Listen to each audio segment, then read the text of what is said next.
আপনি যদি গত কয়েক মাসে বাংলাদেশ বা ভারতের কোনো টেক সিটিতে, সেটা ঢাকা, চট্টগ্রাম, কলকাতা কিংবা ব্যাঙ্গালোরই হোক না কেন, আইটি সেক্টরের খবরাখবর খেয়াল করে থাকেন, তবে নিশ্চয়ই একটি গভীর অনিশ্চয়তা লক্ষ্য করেছেন।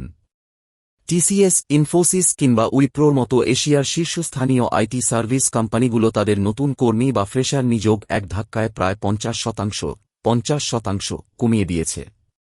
অন্যদিকে মাইক্রোসফট এবং গুগলের মতো গ্লোবাল টেক জায়ান্টরা বিলিয়ন বিলিয়ন ডলার নতুন আর্টিফিশিয়াল ইন্টেলিজেন্স অবকাঠামো এবং ক্লাউড সার্ভারে ঢালছে, আর একই সাথে তাদের চিরাচরিত বা লেগাসি টেকনোলজি টিমগুলো থেকে নীরবে হাজার হাজার কর্মী ছাঁটাই করছে।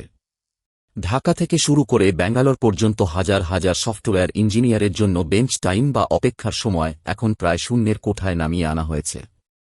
এর সহজ অর্থ হল, ক্লায়েন্টের সরাসরি বিলিং প্রজেক্ট না থাকলে কোম্পানিতে বসে বসে বেতন নেওয়ার সুযোগ এখন অতীত। কিন্তু এই পুরো পরিস্থিতি দেখে সোশ্যাল মিডিয়া বা সংবাদ মাধ্যমে যে ধরনের আতঙ্ক ছড়ানো হচ্ছে, বাস্তবতা কিন্তু তার চেয়ে অনেক বেশি পদ্ধতিগত এবং ব্যবসায়িক। আজকে একজন এন্টারপ্রাইজ আর্টিফিশিয়াল ইন্টেলিজেন্স এবং অটোমেশন আর্কিটেক্ট হিসেবে আমি আপনাকে কোনো সস্তা খবর বা ভয়ের গল্প শোনাব না। আমি আপনাকে আন্তর্জাতিক কর্পোরেট বোর্ডের পেছনের সেই গাণিতিক হিসেব এবং এক্সেল শিটের ভেতরের সিদ্ধান্তগুলো বুঝিয়ে বলব, যা বাইরের মানুষ কখনোই দেখতে পায় না। আপনি স্পষ্টভাবে বুঝতে পারবেন কেন ভারত ও বাংলাদেশের সার্ভিস নির্ভর আইটি খাত আজ এক ঐতিহাসিক মোড় ঘোরার মুখে দাঁড়িয়েছে, এবং এই পরিবর্তিত বাস্তবতায় আপনার ক্যারিয়ার সুরক্ষিত রাখতে হলে চিন্তাভাবনার ধরন কিভাবে বদলাতে হবে। আসুন প্রথমে আইটি সার্ভিস শিল্পের মূল ব্যবসায়িক মডেলটি অত্যন্ত সহজ একটি উদাহরণের মাধ্যমে বুঝে নিই। বিগত 2 থেকে 3 দশক ধরে দক্ষিণ এশিয়ার টেক ইন্ডাস্ট্রি একটি নির্দিষ্ট মডেলের ওপর ভর করে শত শত বিলিয়ন ডলারের সাম্রাজ্য গড়ে তুলেছিল। একে বলা হতো ম্যানপাওয়ার রেন্টাল বা বিলিবল আওয়ার্স বিজনেস মডেল। ধরুন, আমেরিকা বা ইউরোপের একটি বড় আর্থিক প্রতিষ্ঠান তাদের পুরনো সফটওয়্যার সিস্টেম রক্ষণাবেক্ষণ করতে চায়। তারা ভারত বা বাংলাদেশের একটি আইটি পরিষেবা প্রদানকারী সংস্থাকে সেই কাজের চুক্তি দিল। আইটি কোম্পানিটি সেই প্রজেক্ট সামলাতে একজন জুনিয়র প্রকৌশলীকে নিয়োগ করল।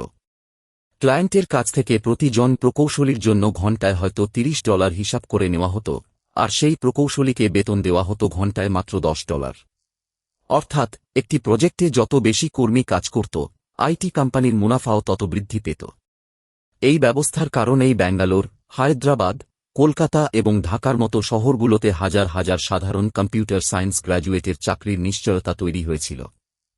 কিন্তু সাম্প্রতিক সময়ে আর্টিফিশিয়াল ইন্টেলিজেন্স এবং লার্জ ল্যাঙ্গুয়েজ মডেলের উত্থানের ফলে এই সমীকরণটি সম্পূর্ণ ভেঙে পড়েছে। গ্লোবাল ক্লায়েন্টরা এখন আর কতজন কর্মী প্রজেক্টে বসানো হল সেই সংখ্যা দেখতে চায় না। তারা এখন ফলাফলের ওপর ভিত্তি করে চুক্তি সম্পাদন করছে। যেসব কোড রূপান্তর বা সফটওয়্যার রক্ষণাবেক্ষণের কাজ আগে একজন প্রকৌশলী মিলে 6 মাসে সম্পন্ন করতেন, তা এখন আধুনিক এই ডেভেলপমেন্ট টুলস এবং মাত্র 5 জন অভিজ্ঞ সিস্টেম আর্কিটেক্টের মাধ্যমে কয়েক সপ্তাহের মধ্যে শেষ করা সম্ভব হচ্ছে। ফলস্বরূপ আন্তর্জাতিক বড় বড় প্রতিষ্ঠানগুলো তাদের মোট প্রযুক্তি বাজেট কমায়নি, বরং তারা পুরনো কাজের খরচ নাটকীয়ভাবে কমিয়ে এনে সেই বিপুল পরিমাণ অর্থ সরাসরি মাইক্রোসফট, গুগল কিংবা ওপেনএআইয়ের মতো এআই পরিকাঠামো প্রদানকারী প্রতিষ্ঠানের পেছনে ব্যয় করছে। এখন প্রশ্ন হল, দক্ষিণ এশিয়ার আইটি ফার্মগুলোতে বেঞ্চ টাইম কেন শূন্যের কোঠায় নামিয়ে আনা হচ্ছে? এই প্রক্রিয়ার নেপথ্যে মূল সিদ্ধান্তটি কিভাবে নেওয়া হয়? যখন আন্তর্জাতিক প্রযুক্তি প্রতিষ্ঠানের বোর্ডরুমে চিফ ফাইন্যান্সিয়াল অফিসার বা প্রধান অর্থ কর্মকর্তারা মিটিংয়ে বসেন, তারা একটি অভ্যন্তরীণ পারফরম্যান্স ড্যাশবোর্ড বিশ্লেষণ করেন। সেখানে প্রতিটি ডিপার্টমেন্টের প্রতি কর্মীর গড় আয় কঠোরভাবে পর্যবেক্ষণ করা হয়। অতীতে একটি বড় প্রজেক্ট শেষ হওয়ার পর 20 থেকে 30% প্রকৌশলীকে পরবর্তী প্রজেক্টের আশায় কয়েক মাস ধরে বেঞ্চে রেখে দেওয়া হতো। কোম্পানিগুলো জানত যে খুব দ্রুতই নতুন আরেকটি ম্যানপাওয়ার নির্ভর কাজ আসবে এবং আবার তাদের নিয়মিত আয় শুরু হবে। কিন্তু বর্তমান অটোমেশন যুগে সেই ধারণার ইতি ঘটেছে। এখন এআই অটোমেশন ব্যবহারের ফলে নতুন প্রজেক্ট এলেও অতিরিক্ত কর্মী নিয়োগের প্রয়োজন হয় না। একটি ছোট দক্ষ টিমই বিশাল পরিমাণের কাজ একা সামলে নিতে পারে। তাই কর্পোরেট এক্সিকিউটিভদের বর্তমান স্ট্র্যাটেজি হল, কোনো কর্মীকে আর অহেতুক বেঞ্চে বসিয়ে রেখে কোম্পানির পরিচালন ব্যয় বাড়ানো যাবে না। যদি কোনো প্রকৌশলীর হাতে সরাসরি বিলিং বা আয়ের প্রজেক্ট না থাকে, তবে তার পদটি তাৎক্ষণিকভাবে বিলুপ্ত ঘোষণা করা হচ্ছে। এটি কোনো ব্যক্তিগত আবেগ থেকে নেওয়া সিদ্ধান্ত নয়, এটি পুরোপুরি কর্পোরেট মুনাফা ধরে রাখার একটি ঠান্ডা ও গাণিতিক পদক্ষেপ। দক্ষিণ এশিয়ার সম্মিলিত প্রযুক্তি বাজারের ওপর এই পরিবর্তনের প্রভাব অত্যন্ত গভীর এবং ব্যাপক। ভারত ও বাংলাদেশের প্রযুক্তি খাতের বিকাশ আলাদা গতিতে হলেও তাদের মূল চালিকাশক্তি প্রায় একই ছিল, তা হল সাশ্রয়ী মূল্যে মেধা সরবরাহ করা। ভারতের বৃহৎ শহরগুলোতে বিশ্বমানের আইটি সার্ভিস হাব গড়ে উঠেছিল, অন্যদিকে বাংলাদেশও গত এক দশকে ফ্রিল্যান্সিং, ডেটা প্রসেসিং এবং আউটসোর্সিংয়ে এক বিশাল তরুণ শক্তি তৈরি করেছিল। কিন্তু বাস্তবতা হল, দুই দেশেরই একটা বিরাট সংখ্যক কর্মী কাজ করতেন basic coding, manual software testing এবং তুলনামূলক সহজ কারিগরি সহায়তায়। আজকের অটোমেশন এবং আর্টিফিশিয়াল ইন্টেলিজেন্স সবচেয়ে আগে সেই কাজগুলোকেই পুরোপুরি সক্রিয় করে ফেলছে। যখন টিসিএস বা ইনফোসিস 50% ফ্রেশার নিয়োগ কমিয়ে দেয়, তার অর্থ হল আইটি ফ্রন্টলাইনে নতুনদের প্রবেশের পথ অত্যন্ত সংকুচিত হয়ে গেছে। আর এই তরঙ্গের ধাক্কা যখন বাংলাদেশের আউটসোর্সিং এবং স্থানীয় সফটওয়্যার এজেন্সিগুলোতে এসে পৌঁছায়, তখন সেখানেও জুনিয়রদের কাজের সুযোগ রাতারাতি কমে যায়।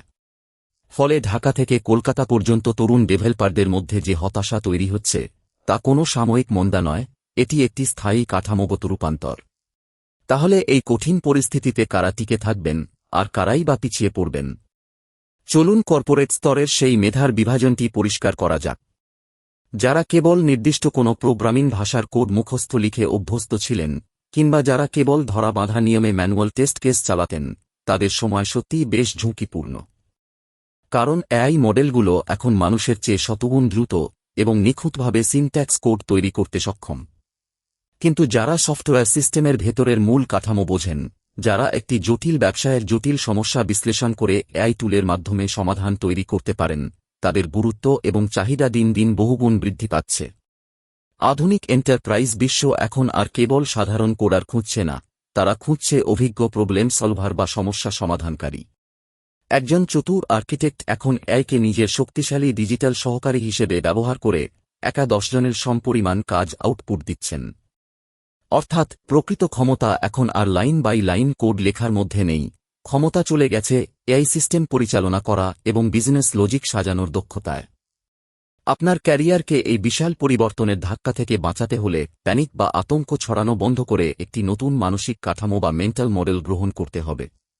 আপনাকে বুঝতে হবে যে আর্টিফিশিয়াল ইন্টেলিজেন্স নিজেই সরাসরি আপনার চাকরি কাটবে না, বরং এমন একজন প্রযুক্তিবিদ আপনাকে প্রতিস্থাপন করবে যিনি আর্টিফিশিয়াল ইন্টেলিজেন্স ব্যবহারে আপনার চেয়ে অনেক বেশি পারদর্শী। বাংলাদেশ ও ভারতের তরুণ প্রকৌশলী ও শিক্ষার্থীদের প্রতি আমার দৃষ্টিভঙ্গি অত্যন্ত স্পষ্ট। প্রচলিত বেসিক প্রোগ্রামিং কোর্সের পেছনে অহেতুক সময় ও অর্থ নষ্ট করা অবিলম্বে বন্ধ করুন।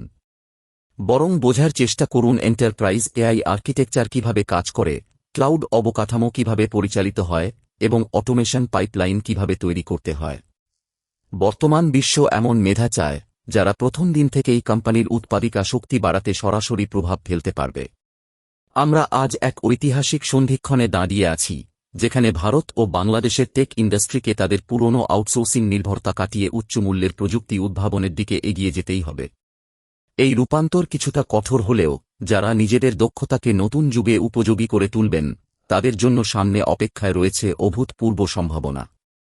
প্রযুক্তির পেছনের এই আসল সত্যগুলো এবং এআই যুগের সঠিক কর্পোরেট গাইডলাইন নিয়ে পথ চলতে আমাদের চ্যানেলটি এখনই সাবস্ক্রাইব করে নিন। আগামী দিনগুলোতে আপনার ধারণাকে আরও স্পষ্ট করতে আমরা নিয়ে আসব বস্তুনিষ্ঠ ও প্রাতিষ্ঠানিক বিশ্লেষণ। আপনার কি মনে হয়, আমাদের বাংলাদেশ ও ভারতের বর্তমান শিক্ষা ব্যবস্থা কি এই নতুন এআই চালিত কর্পোরেট বিশ্বের চ্যালেঞ্জ মোকাবিলায় তরুণদের প্রস্তুত করতে পারছে? কমেন্ট বক্সে আপনার মহামূল্যবান মতামত জানান।